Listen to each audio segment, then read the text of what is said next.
ஆசிரியர்கள் அனைவருக்கும் வணக்கம். பிஜிடிஆர்பி எஜுகேஷன் மெத்தடாலஜி நியூ சிலபஸ்ல one day one concept series பார்த்துட்டு இருக்கோம். இன்னைக்கு டே 6. இன்னைக்கு நம்ம ப்ரோக்ராம் லேர்னிங் இதை பத்தி பார்க்க போறோம். யூனிட் நம்பர் 10 நியூ சிலபஸ்ல இது இருக்கு. சோ ப்ரோக்ராம் லேர்னிங் பொறுத்த வரைக்கும் டோட்டலா 2 டிஃபரெண்ட் டைப்ஸ் இருக்கு, லீனியர் அண்ட் பிரான்ச்ட் அப்படின்னு சொல்லி. இன்னைக்கு நம்ம லீனியர் ப்ரோக்ராமிங் பத்தி பார்க்கலாம், நாளைக்கு உங்களுக்கு பிரான்ச் ப்ரோக்ராமிங் பத்தி சொல்றேன்.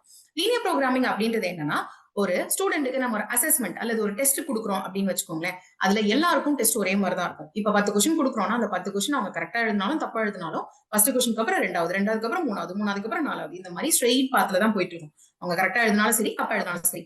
இந்த மாதிரி நம்ம பிளான் பண்ணக்கூடிய இன்ஸ்ட்ரக்ஷனல் மெட்டீரியல் இதை நம்ம லீனியர் ப்ரோக்ராமிங் அப்படின்னு சொல்லுவோம். இதுல வந்து நீங்க தப்பா எழுதினாலும் கரெக்டா எழுதினாலும் அதே சீக்வன்ஸ் தான். ஆனா இதுவே நீங்க பிரான்ச் ப்ரோக்ராமிங் எடுத்தீங்கன்னா அந்த மாதிரி இருக்காது. அப்ப இதுக்கும் அதுக்கும் என்ன டிஃபரன்ஸ் அப்படிங்கறத நம்ம நாளைக்கு கிளாஸ்ல வந்து பாக்கலாம். ஒரு கொஸ்டின் பார்க்கலாமா?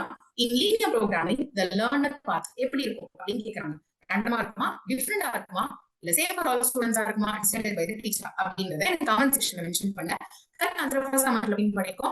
பிசிடிஆர்பி ஆசிரியர் ஆகணும் அப்படிங்கிற உங்க கனவு வீட்ல ப்ரொஃபசர் கல்வி சார்பாக வாழ்த்துக்கள்.